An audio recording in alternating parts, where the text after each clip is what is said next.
त्यांचा छत्रपती संभाजी महाराजांचा जय शिवराय, जय महाराष्ट्र सगळ्यांना. मी रवींद्र शिंदे. मी राहतो ऍक्च्युली जोगेश्वरी. माझा जन्म पण जोगेश्वरी मुंबईचाच आहे. ज्यावेळी मुंबई आपल्या समोर घडत होती आणि आम्ही बघत होतो त्यावेळेचा तो काळ होता आणि आताचा जो काळ आहे खूप जमीन आसमानचा फरक झाला या गोष्टीत.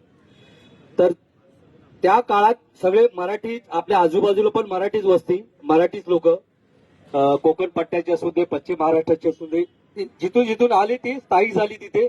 माझ्यामध्ये तर माझ्या जोगेश्वरी विभागात इकडचा शिवडी, लालबाग, परळ या विभागाचा गिरणी कामगारच तिथे येऊन स्थायिक राहिला, पत्र्याच्या चाळी वगैरे बांधून, आणि व्यवस्थित तो आज आपले सण उत्सव साजरे करतोय.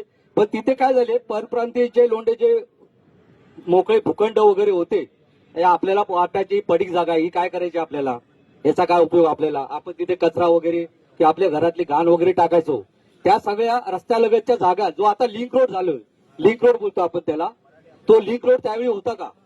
त्यावेळी लिंक रोड नव्हता, फक्त एसवी रोड होता, स्वामी विवेकानंद रोड या नावाने एकच रोड होता आणि एक हायवे. पण आज न्यू लिंक रोडला अगर तुम्ही जाल तर तिथे आता सर्व मॉल उभे राहिले. पण तिथे पहिलं काय होतं, सर्व पडीक होतं. सर्व मॅग्रॉथ जी झाडं आहेत, जी खाडी, जी मुंबईला वाचवणारी जी झाडं आहेत, काय बोलतो आपण त्याला, मॅग्रॉथ.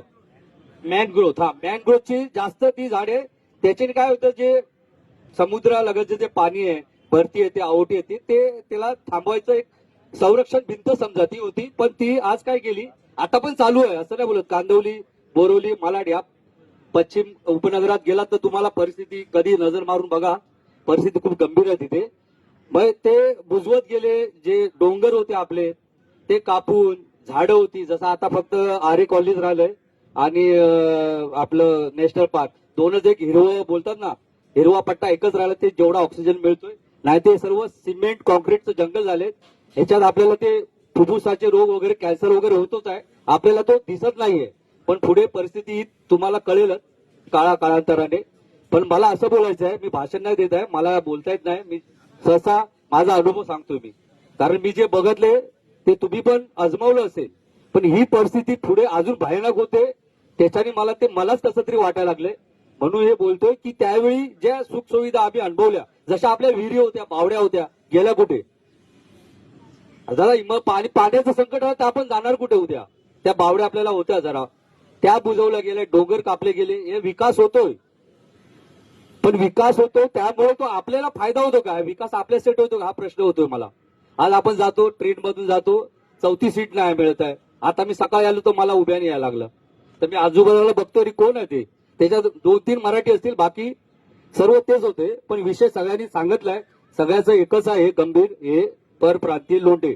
ह्यावर कायदा कसा होणार आहे? तर कायदा करणार कोण? आपण इथे बोलतोय, भांडतोय, कायदा करणारे ते आमदार आहेत 288, त्यांनी आवाज उचलला पाहिजे.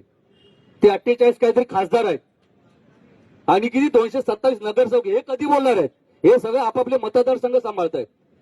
अरे पण तुम्ही महाराष्ट्राचा, मराठी माणसाचा विचार कधी करणार? आज हे इथे 27 फेब्रुवारी आजचा हे घ्यायचं कारण काय? आज अधिवेशन चालू आहे, हा आपला आवाज त्या अधिवेशनात पोहोचला पाहिजे. आज आपण इथे घेतले, हे उद्या आपल्याला विधान भवन जायला लागेल, त्याची पण तयारी ठेवा. इथं बसून इथं करून हे आता होणार नाही. हे आपण करतोय ठीक आहे, आपल्या परीने लोकांना, काही मुंबई शहर आहे, जी शहरात लोकांना वेळ नसतो, टाइम नसतो. आज बघा एवढे लोक आलेत, काही लोक आहेत आपल्यावर नजर, म्हणजे आपले सगळं बघतायत कसं काम चाललंय, स्वतःहून येत नाही, भाग नाही घेत आहे. कारण सर्व काही समाजात विभागलेत, काही राजकीय पक्षात विभागलेत. असू दे, ते आपापल्या परीने आपल्या जागी ठीक आहे. पण आता आपलं काम काय असणार, प्रत्येकाच वार्डात किंवा आपल्या विभागात, आपल्या चौकात, नाक्यावर हा मराठीचा विषय धरून ठेवा. तर हळूहळू ते, आता बघा तरुण, मला वाटतं इथे भरपूर कमी आलेत, तरुण मला जास्त दिसत नाही. तरुणांनी हा विषय उचलला पाहिजे, तर खरंच बदल घडेल आणि क्रांती झालीच पाहिजे आता. तर यासाठी मी जास्त काही बोलणार नाही. जे मागण्या आहेत, या भरपूर महत्वाच्या 2 मागण्या भरपूर आहेत. हे आदिवास आणि नागरिकत्व, हे 2 झाले तरी तुमचं सर्व सोल्युशन होईल. पण हे होण्याला देणार नाहीत जे बाहेरचे अधिकारी आहेत, जे आता बघताय तुम्ही राजकीय काय केलंय, जे केंद्रीय पक्ष आहेत, काय केंद्रीय अधिकारी आहेत, ती लॉबी आहे ना, तुम्हाला माहित आहे कसं गुपित काम करते, तुम्हाला कळायला देणारच नाही. सर्व लॉबी हे काम करते, तुम्ही जागरूक राहा. एकच सोल्युशन आहे. आणि जिथे जिथे मराठी आहे तिथे तिथे तुम्ही मराठीवर खंबीर राहा. हळूहळू काय नाही, आपल्याला बदल होईल.